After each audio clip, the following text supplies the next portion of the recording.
Hello and welcome to Raw, the Fight Within podcast with me, KUGAN CASSIUS. Delighted this week to be joined by, I don't even know what you are anymore. Like Infamous. The infamous ex-pro boxer, bit of an all-round lunatic, but a softie as well. Yeah, good guy. One of the good guys. One of the good guys. Misunderstood. Very misunderstood. DOMINIC NEGUS, how are you? Fantastic, mate. Really good. Thanks, Coog. Thanks for coming round, mate, to my humble abode. Lovely. Very homely here. I'm very glad you come round, mate. You've always been welcome here. I know. But that's thanks. Mind you got your ass round this, I appreciate that. Thank you. That's all right, Dom. So, yeah, listen, I know we had a chat a few weeks ago on the launch of your book. Yep. Right. So a lot of that was obviously tailored to what was in the book. So this is something a little bit different that I wanted to get you on here and just kind of delve into your very, very colourful life and career. Past, yes. All right, well, listen, I'm going to start relatively easy with this. Come on, mate. Just to warm you up, Dom. Just to warm you up. Don't take much to warm me up, boy. Okay, we'll look forward to it. Okay. So, Dom, if you were to change one thing about your life today, just one thing, would you change anything and what would it be? Well, that's an hard one, that. Probably one of the things I would change, but would change the whole spectrum of my life, was probably after the All Harrison fight, was go in front of the board and eat humble pie and serve me little fine, and then I could have carried on my pro career. But I didn't, because I was so militant and no one was getting fuck all out of me back then, if I'm allowed to swear, sorry. Cool, sure. You know, no one was getting nothing out of me back then. My best pal Bryn always says, yeah, should have gone to Cardiff, because he wanted to take me there. He always brings up, should have gone, because you know me, I'm not just saying it, people that know me, see me train, see me spar, listen, I was a world-class fighter, mate.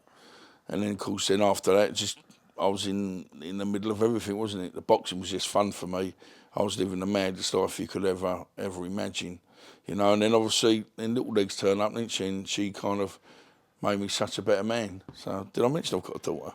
So I'll get that one in quick. Yeah, but if I could, yeah, I probably would have gone in front of the board and then just hold my hands up, and you know, then I could have cracked on with my career. Things would have been different, wouldn't they? All right. Well, look, there is another question later on in this, kind of that where you can address that a little bit more. But my question was really more tailored towards your current life right now. If you could alter one thing that's in your current life right now, well, I can't go into too much, but not getting caught is one of them. That's one of the things, and I'm going to go what it's about or whatever. And the way I got caught about saying it just threw my life into. Well, if I knew what was going to happen then, what I knew was what it was about, I would have probably just said, I'll skip tomorrow, I'll do it Wednesday. I didn't on the Tuesday, and I got caught, basically. And just everything kind of spiraled out of control, really, for me.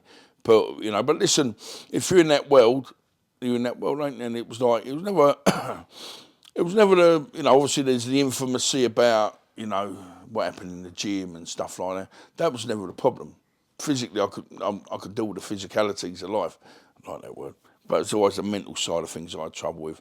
You know, they say about going, do you want to, of course I don't want to go to prison. That ain't for me. I would never survive in prison. I'm too much of a floater, ain't I? I'm always here, you know. But yeah, listen, if I could, yeah, probably, most people don't get caught. That was one of the biggest things. If I knew what I knew today, as you said, I would have gone that day, I would have gone the next day, and it would have been different, wouldn't it? So, but it didn't, and you know, and just life changed for me then. So, and I got a big comeuppance, massive comeuppance.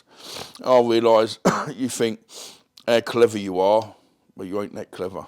I was never that clever. And I always say that, what I say to you, I'm never, people say, oh, you know, they say, no. People say, like, being gangster. Listen, one thing I never was a gangster. Stupid, yeah, I'll go with that, very stupid, mate. You know, because I wanted to prove to people what a kind of loyal kind of fellow I am. You know, I've got your back, got his back, whoever's back, I'm with you. And it kind of just completely backfired on me in the end. So, and no one had my back in the end. So, except for a few people, I can, you know, they know that I'm not going to keep telling them that, but I was very lucky, very lucky. So, and I'm still lucky today with my friends. Do you ever think that,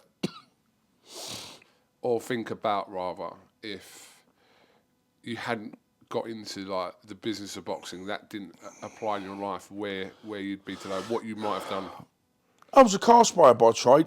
Absolutely. Even now, I'm thinking, going back and doing the cars again, because I said, and anything I've tried to do, my dad told me, be the best at anything you do.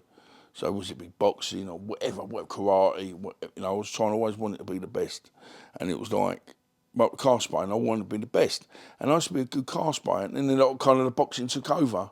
Then I got involved in door work. I was doing door work at 18, 19, and all of a sudden, and it just changes your whole persona off. It does make you think it's something you ain't. But don't get me wrong, when everyone calls them roadmen now, is it roadmen? You're from the roads.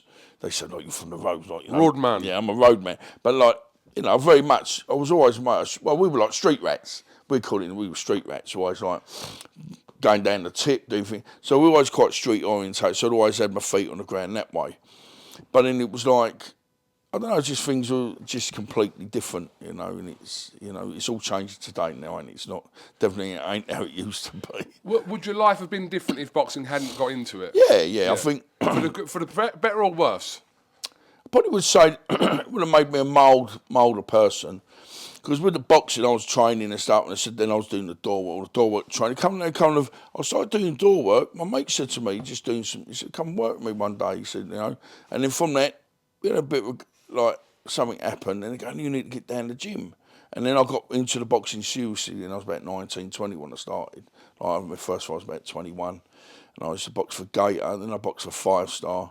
Had a good run with them, and then obviously turned pro with my good friend Kelly Maloney, Frank, if you want to call Frank Kelly. But yeah, and it's I had a great career. To me, don't get me wrong, should have done so much more. But again, I was just too busy being a prat. But I was very good. I would say the C word because I was definitely a big C. Don't say what you want. No, but it's just it's called raw for a reason. But that's what I'm trying to calm things down because I'm normally out 100 miles an hour, ain't I? Saying and it ain't. Things have changed quite a bit recently. Just to makes me, like tranquilo, calmate por favor. Just like sit back, and I realise sometimes it's not always good going in heavy guns blazing all the time because that's what I do, and I do, and I still do it, still the same, But I'm one of them people, whoever's going to come back, I'll deal with it, And you've known me how long? Probably about years now. And I've never shied away from anything that's coming. But then when it comes, I don't really like what comes back. So, well. Do you remember the first ever fight you got ever to? What outside? Like outside, not in the ring, just as. Yeah, I can remember being at a pub. My brother, we had some kids outside the pub once. It was just like kind of mating kind of things. You can also start whacking people, and it was just kind of natural. It was like, bloody hell, it was like people going, oh, you put him on his arse, and it's just that old kind of scenario, isn't it? But I feel like you're like that anyway, aren't you? You know what I mean? It's like you're either that way or you're not. So when did you discover you was this way? It was about 16, 17. But I just remember I was about 18. I remember we at Blackpool, and we went to this nightclub, and this one mate, Jim, his name's Jim Hutton. I've not seen him for donkey's years, but he was working for the security company. I said, well, he said, you'll probably really enjoy it. He said, we have a right laugh, don't get much trouble, things like that. And I said, well, try and get, I'll have to see because they're my friends, I can't get, I end up kind of getting involved and everyone on the firm become my best friends. You know what, I'm like quite, as much as I can be a bit of a dick, I'm quite tactile with people, you know what I mean? There ain't a lot of people I don't really like, so, and it's, that kind of life kind of brought that camaraderie of everyone sticking together. And that's what I always want, even now, like, and I was talking about even like working the weekend, I see you guys, and I said to Ian McAllister, I said, and I was in tears coming, I was texting, I said, thanks, and Andy Ailing, thanks to get me back on the team. It was so good to be around everyone again. But now, getting the cab on my own again. See what I'm saying? And that's, but for years I've been on my own, never for years, and it's sometimes it holds you in good stead because when I'm, except for Bella, I don't get me wrong, I mean, there's a new lady on the firm, Joanna, all right, just think but, she's the first person I've been with since I split up with Bella's mum, but it's hard because it's like, it's always been me. How many years, it's always was me, always me. No one come near me, it was always me and Bella. So things are just kind of, different now. They kind of, I realise now, I want the, how can I say an easy life? I've got a bloody bare knuckle fight coming up in 3 weeks' time. How easy is that? But again, that's just the madness in the head. That's just the madness in the head, and it ain't good. It ain't good. Amount of phone calls I keep getting, John, why are you doing this? Please don't do it. And then that cheese me up even more, because I know what I can do. So. Yeah. Tommy, do you remember a point in your life where you felt as though you were fighting a losing battle in your life? Yeah, yeah. I remember I got, I can't be honest, I've done me now. I'm not afraid to say it, but yeah, I mean, whatever, I got in trouble for something and I was looking at a big lump of bird. Just got with Bella's mum. She's pregnant and it's all going to get taken away from me. And I don't like to talk about it because I don't want to embarrass anybody, but that was the closest, that was the edge. I couldn't even do that properly. That's all I'm concerned about. And that's the closest of, yeah. It's like, it's mad, it's like mad talking about it because it's like really weird being here talking about it because I feel like now I just want to get it all off my chest. I could get it all off my chest. It's like, yeah, I just had enough. I'd fight every day. Black, you know, you're saying that's white, I'm saying it's black, you're saying it's brown, I'm saying it's white. I was so militant and I fought every day. And it was a waste of time because it was just a losing battle because I don't know why I was so angry. You know, my mate used to call me like B, you say, Dom, you're so angry. You're so angry. And to this day, I don't know what, even to this, I'm still like that. I still get very, very, I think always I just get frustrated with myself because I should have done so much better. You know, I'm not before. I look at you. Look how well you've done, mate. You come, and I remember when you first started. Don't think for a minute. I'm the first one. How well's he done? Again, I mentioned what Ian McAllister, when Man Security, 30 years. The man's flying. He's worked so hard. I'm like, look at that. How well's he done? I'm not one of them people go, well, wanker, fucking whatever. Because you start. When I grew up, I was trained down to David Lloyd. I used to all the people with their flash cars, and I go, fucking wanker. You know what I mean? Look at him, flash cunt. But when you start talking to these people and get to know them and realise what they have to do, I ain't luck. They work their bollocks off. They take chances. And that's the thing I get about taking chances. Like, you've got to come out your comfort zone, you know, and it is. And I look at anybody now that's done well and I go, do you know what? Good luck to you. Good luck to you. And I'm so pleased that, honestly, I'm one of them people, and I'm genuinely pleased for people that do well. I'm not one of them people that, you always say that the people around you that know you don't want you to do as well as you think they do. And it's true, that is. It's fucking true. You know, the amount of people, like, not just saying with the book come out, flying, still doing so well, we're still promoting it, still going out doing stuff. But the amount of people I thought would have bought books that were close to me that didn't. And you know what it is? That's just called jealousy, mate. And I get it. I look back, people think I'm silly. So on my books, when you order them, I'll do all the packaging, postage and stuff, and I'll sign them all. So I know who's got a book. So when I go, I bought a book, I go, you fucking didn't. You know, I mean, that's all I say when they say, when they phone me up and they go, do you know so-and-so? I go, yeah, it was white naughty. He's like, how many books you had too? You know, I ain't bought one. I said, see you later, mate, put the phone down. Because like, you want help from me, but you can't even be bothered to buy a book. It's like, that's what people are like out there, ain't they? They're very, very jealous people out there, and it's not good. It's not good. And it's just, but just now kind of things are different now. I get a bit now. I can sit here and open the windows and I just sit and it's just a lovely day and let the breeze come in, you know. But it's just what I find hard for me. I don't think now I look forward to anything. I mean, you must have said, I'm going to go and do that the weekend. I was like, nah. Like we were going away the weekend, we were working, everyone doing it. I go, just a job. And it's really sad how I feel, do you know what I'm saying? Because all the excitement, all the good's been knocked out of me. Even now, I couldn't tell you the last time I was so excited to do anything. And it's such a shame, ain't it? I think that's a real shame. It is a shame. And I don't get it. I'm trying to still work people. Why? Well, if I knew why, I'll try and work it out. But it's like going to the show the weekend. And it's just seen so many people I haven't seen for so long. And how nice it was to see people. And I mentioned Scott Welsh, he's a dear friend. But I said to Scott, he comes and makes a big fuss of me. I said, thanks for that, Scott. You always show me time. He goes, what are you on about? You're my friend. And I said it to, and I love Bobby Rimmer. Like he was there with, what's it called, Rampage X. And I texted him, it's bad. I only texted him this morning. I said, thanks, but you always show me a bit of time. He goes, that's always going to be that way because you're a good guy. And you don't, and I think, am I? Because I always think, you know, when people go, you can't keep living your future in your past. But it's just hard when it kind of comes back every day in different forms. And it's hard when I'll try and, you know, my past is over. But where other people go, first of all, I shouldn't go, oh, do you remember that happened? Or do you remember that happened? Or you think, I just want to forget about it. And do you know what bores me when people talk about fighting or violence? It's such a boring conversation with me. Now you are really wasting your time. And I go, when people come and talk, do you know what happened? I said, oh, go away, mate. Go away. Don't even want to talk about it. It really bores the fucking life out of me, you know. What's the everyday battles for Dominic Negus today? What are they? When you wake up in the morning, what are the everyday battles? You just said it. Getting up in the morning. If you know, there's a lot, but I hope people will understand this. I mean, I'm so blunt. Perhaps I'm too blunt. You know, I used to struggle. One thing, you know, get up and make your bed. Get up, shower, make your bed. Okay, we're going to work. It never got to me so far that I couldn't do that. But, you know, getting back for the fight when I boxed the other month in Fallon on the IBA, which was great, another godsend. It's got me back in the gym, dropped the weight. I ain't had a drink for nearly 5 years now, 4.5 years. Obviously don't touch drugs anyway, but, you know, of course I did, but you got to be, you know, because you contradict yourself. But I was a big drinker, weekend drinker on my own, that's dangerous. And then all I was doing was trying to block things out. So I go to these meetings, and you know, probably people watching this probably understand. You go to meetings, you go, look, I'm Dominic, and yeah, I'm an addict. And I go, yeah, I'm Dominic, and I'm fucked. I said, I don't drink, don't do this, don't do that, and I'm still fucked. So I might as well go back sniffing gear, getting drunk and fucking brasses.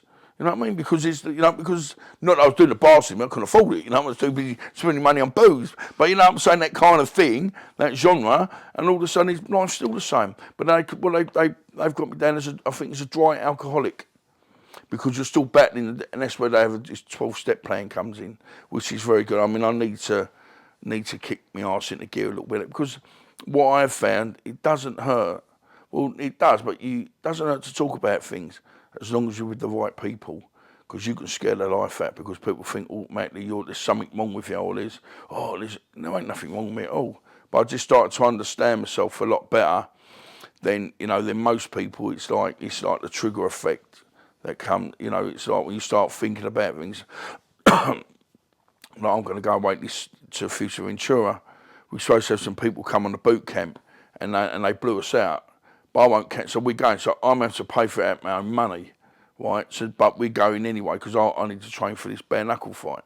But it's like people say things, I'm a man of my word. People ain't like that nowadays. There's so many messes out there. And do you know what I found with this boxing like as well? There's some people that really rate themselves, and they're utter shit. They really think they're good. I'm like, mate, you're just a load of fucking wank. And it's like, you know, and then I said, go and do your own work. You know, and then people just, I don't know, they perhaps take things personally, don't they? But it's like, you know, people just make me die nowadays. Would you call yourself an emotional person? I think Very, you are. very, very. And as I've got older. When was the last time you cried? But about 15 minutes before you walked in the door. Really? Something come on, I watch the Instagram thing quite a bit, and all these sayings come up.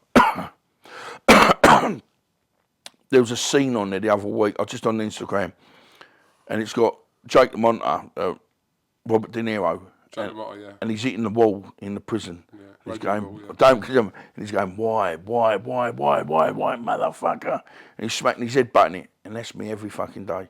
People go, why? But if I knew I could do something about it, but every day. I mean, we were out when we were out Saturday. I got a phone call. I don't know if you remember him, Stuart Livermore. Yeah, cool. Absolutely. Maximus memorabilia. Honest, gutted. Yeah. I want to go and see me and Gary Bedford, we're going to go and see his mum and dad. Terrible. Gutted. He was at my fight the other week, come and see me fight. Good as gold. I know he had a bit with COVID, but like, one part went, we had time. We knew, like, he come to see me, he said, Dom, I've got this, we've got to fight here. And obviously we all went to the south in the Jolly's Boys outing, which was brilliant. And then, we got to spend, I'm not just, I was there just before, you know, and I've perhaps, you know, look, you want to be, you know, grateful, but I feel very lucky to be part of Mark's life. You know, when people say, I knew Mark, I love when I say, you knew Mark, when did you see him? 3 weeks ago. What do you mean? He goes, I was in the supermarket buying a tin of tuna. I said, all right, mate. I said, you know him really well then. Man of people. Man of people probably said it, everybody, myself, I know that, Dominic. He said, I don't even know who you are, mate. You know what I mean?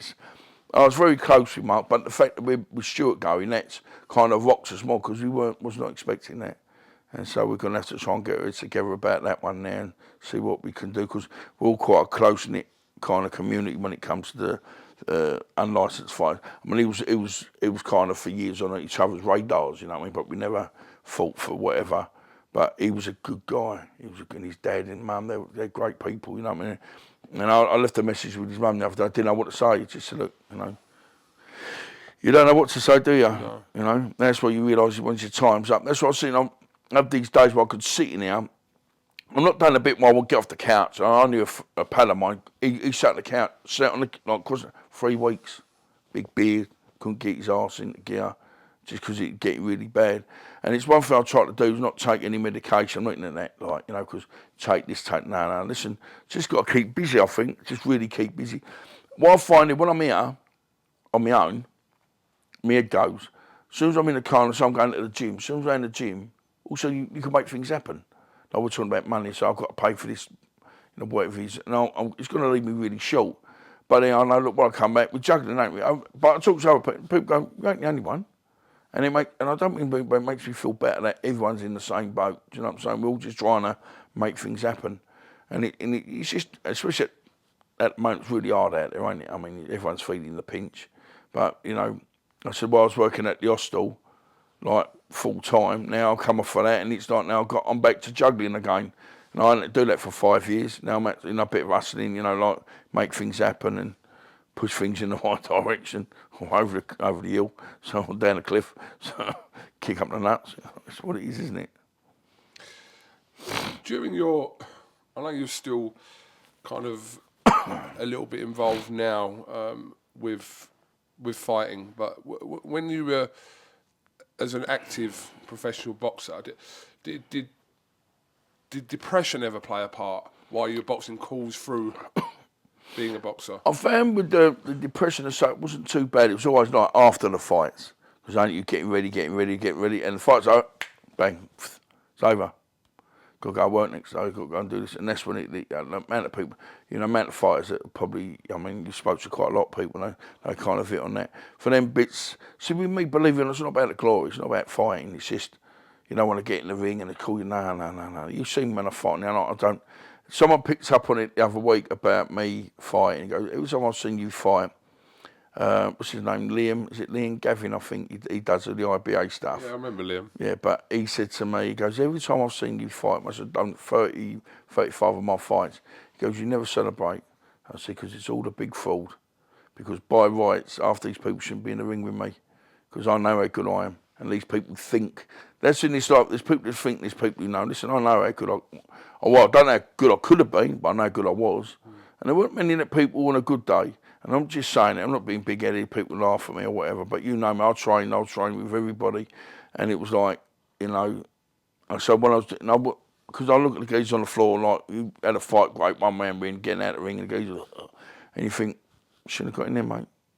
That was down to you got paid, you fancied it. They all want to have a little go, don't they? They all think it's, oh, yeah, I'm going to enter, you go share, because, and it is, it's like, when you get these people going to these poxy boxer-sized clubs, they think, oh, they're new, I don't know, this new, I don't know, say, killer gym down the road. We were training you to fight, and they don't train to fight. You know what I mean? They're trying to kick their hands up 3 or 3 rounds, and they get hurt. And that's when people get hurt now, don't they? If you notice, there's quite a lot of mishaps been happening more with the unlicensed side of boxing. I wouldn't say unlicensed, white collar boxing, you know what I mean, up north. I see quite a few things up there lately.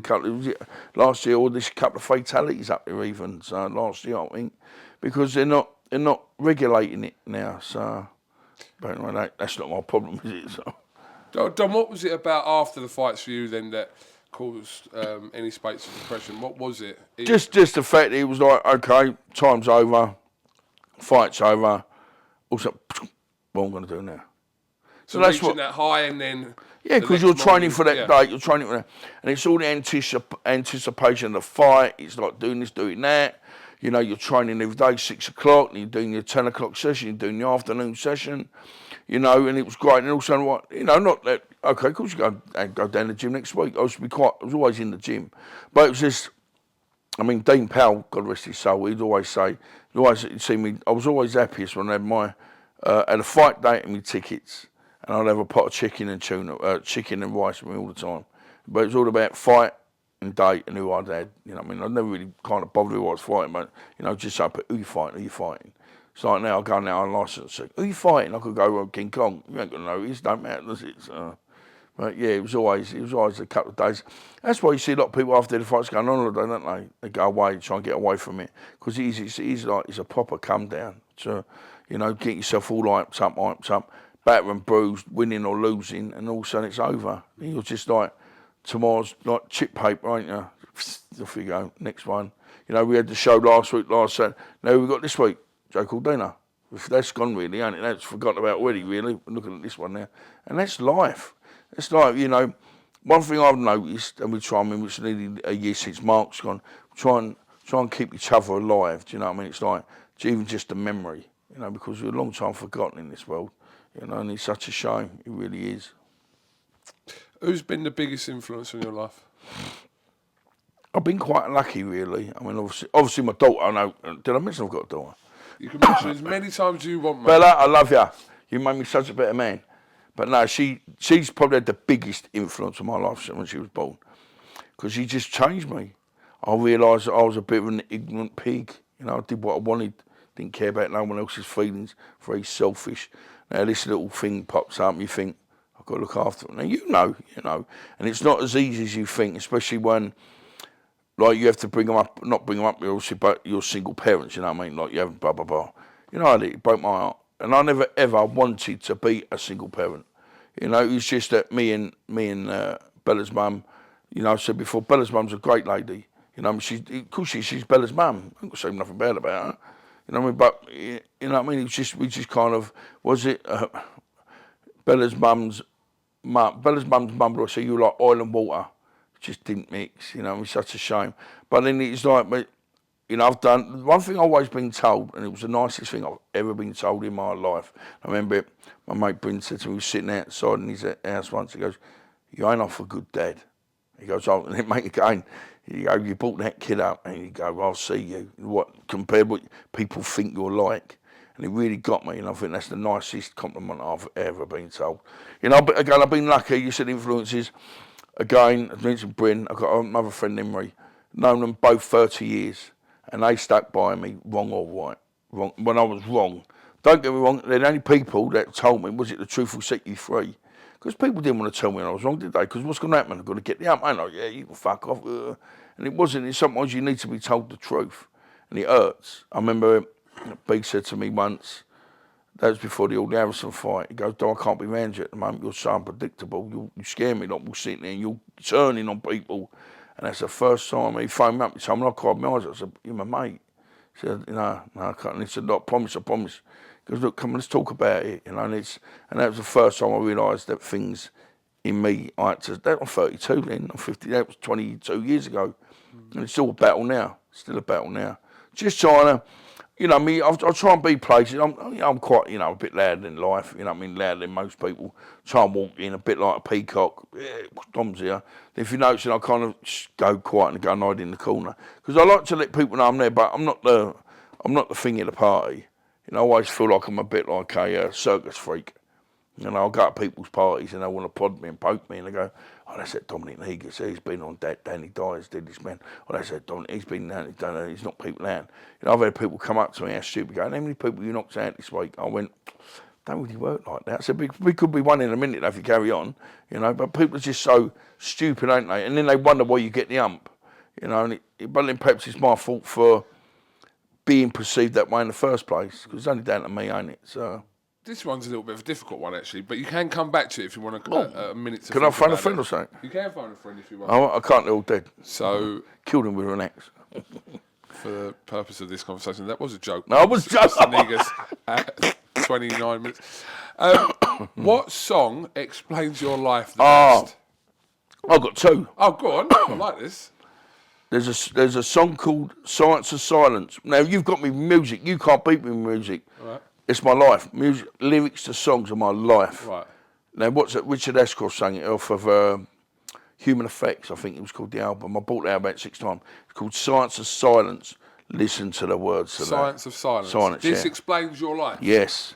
Like you know, we've got to read. I ain't got to say I mug myself off like normal. And the other one, that is my all-time favourite, and don't laugh, it's Jimmy Nail's Love Don't Live Here Anymore. Okay. And it's just the words. Through the windows of my eyes, everyone can see the loneliness inside of me. And it's just so mad. It's so mad. But it's just when people go, don't you? Music's my thing. I've got the maddest array of music. You know, I can listen to Bocelli. I like Bocelli. Like saying the Verve. Like Elton John. Was it? Are you ready? Are you ready for love? That's my favourite. Sorry, Elton. I'm not as good as you. But if you need me to do karaoke, I'll do Friday, Saturday, and Sunday. You're available. Yeah, but yeah, I was mentioning, Paul. That's my two. Love Don't Live Here Anymore. But that was since 1985, since it come out. That was one on the back of our Vida Zane Pet 2. And it was just my favourite. Even though, yeah, what's it called? Who done the original? Rose Royce done the original, I think. And it's just, but the lyrics blow me away. I'm into lyrics massively. But that Science of Silence, you've got to listen to it. I sent to people going, that's just so deep. I'll give you a couple of others. Perfect Moment by the Christians. There's one bit in about I don't know, something like 1 minute 58 or something. He goes, I've got too much to tell you, things you want to know, so stay a while longer. So what's it a bit like, so I'll tell you the things you want to know. And they're like mad things like that. And what was the other one? Sugar Box by, what's it called? Big Area. You know what I mean? That's just mad song. I'll listen to the maddest songs you could ever think of. People go, oh my God. And I'd spy with Gary Bedford. Now, if that song come on, that Science of Sight, because I also have been, really say I'm spying for an hour, so they let me put my music, like we're doing the gym, you know, I'm spying, he'd have it for an hour, then Mark will be spying, he'd have his, you know. Gary would go, oh shit, it's that song again, because I'd step it up to a 3 gear strike, and he'd go like proper intense, and all of a sudden, come down again. It's just how mad music gets you. I mean, it's, yeah, again, music kind of saved my life as well. It's like that Lauren Daigle had a song, I can't remember what it's called now. Oh, bloody, but she's a massive singer in the States. And the song, that kind of saved my life. I went through a bit of a bad patch about 4 years ago, and that kind of, listen, every morning I get the kind of Be On. And I go, oh my God. And the other, what's it called? The Beatles song, George Harrison's Here Comes the Sun.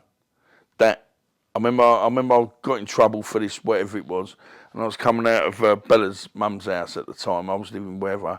And I know about 4 days in a row, my head was gone. And it was raining, but I had to get out of the house, 6:30 in the morning. I had to get out, couldn't be in the house. And every time I put this thing, the radio thing on, it was on 4 days in a row. So I'm thinking somewhere along the line, perhaps that was a sign that it's going to be all right. It's going to be all right.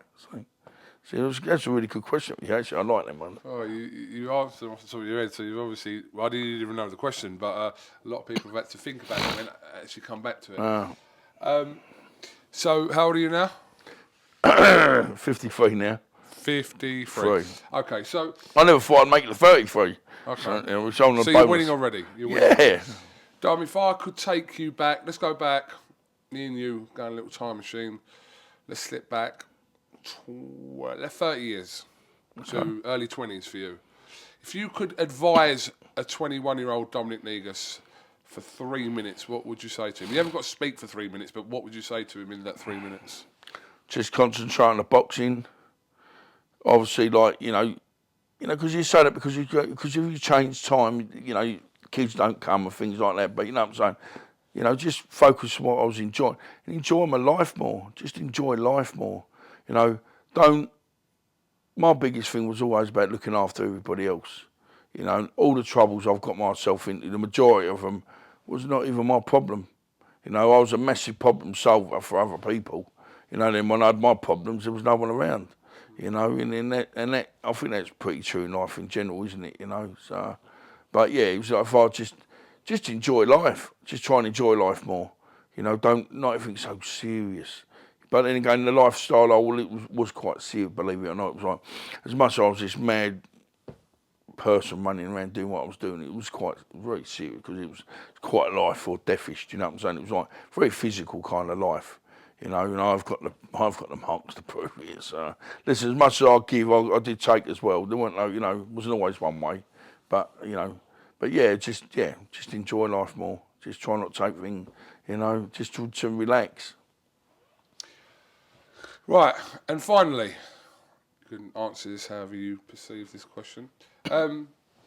What still drives that fight within you? What is it that still gets Legacy. you up in the morning? Legacy. I thought you say your legs. I know I've got a bell. Legacy, isn't it? Yeah. I'm never going to be able to leave my daughter the big house, the cars, or things. Even though I do my best for her. So it's all about, you know, my legacy is who I am, isn't it? That's all I'm going to be able to leave her. You know, so I'm just trying to guide it. And if you went to me, Dom, you're going next week, but your daughter's going to be all right. I said, my bag's already packed, mate. You think I'm joking? It's already there. I'm ready to go. You know, because I've lived 10 men's lives. People might go, oh, look, you know me. You know, listen, I was never the quietest person.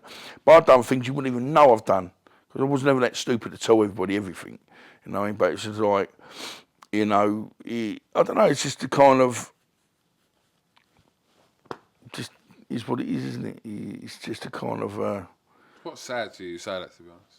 Yeah, no, well, I wish people could get to know me a little bit more when they realise, you know what, as much as I'm quite brazen and I'm walking and I don't care, I wish people knew you ain't got a clue.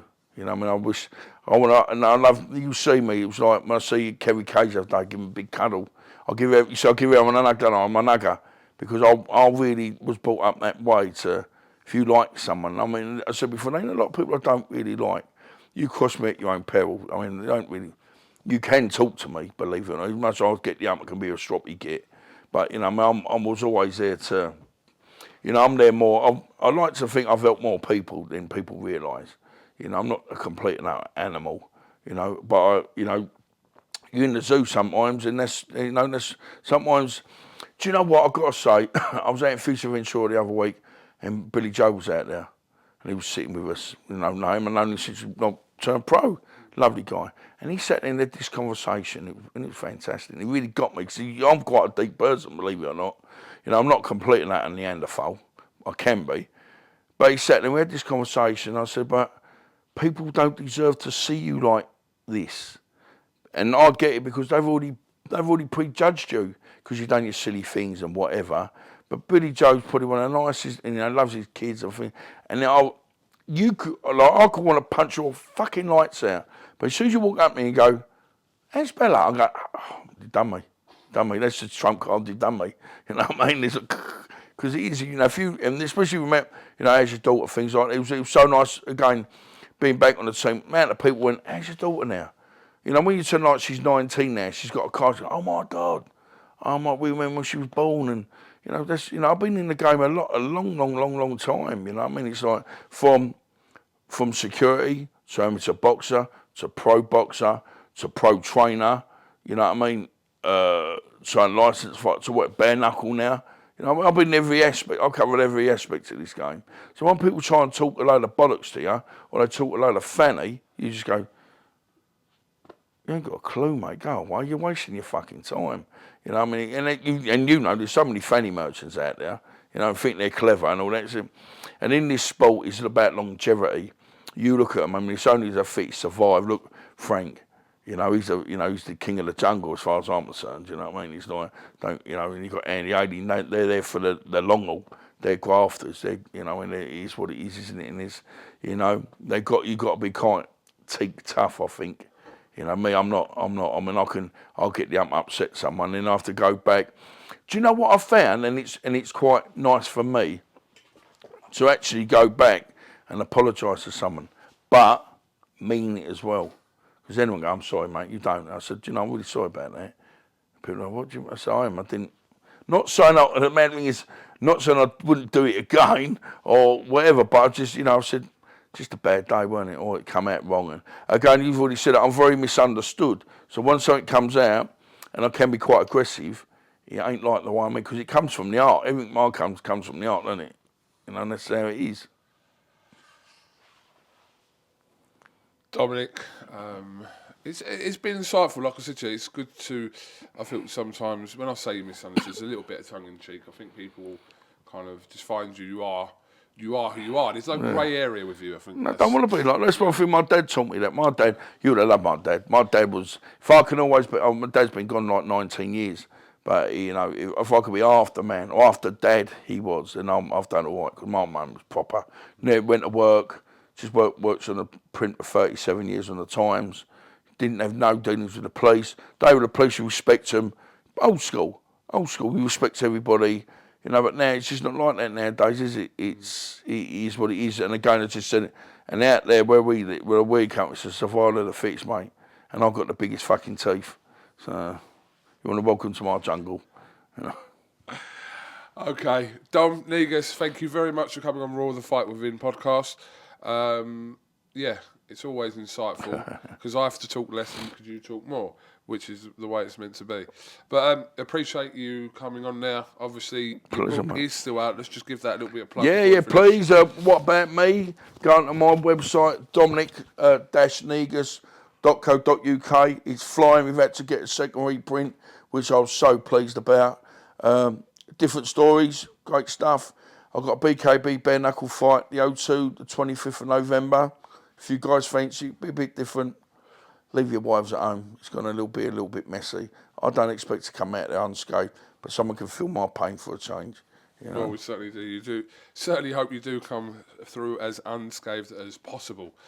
Dom, thank you very much, guys. Thank you very much for listening or watching. We will see you next week on Raw. Make sure you comment, like, and subscribe. Raw. You're a strange man. Thank you very much. Thanks, guys. Thank you.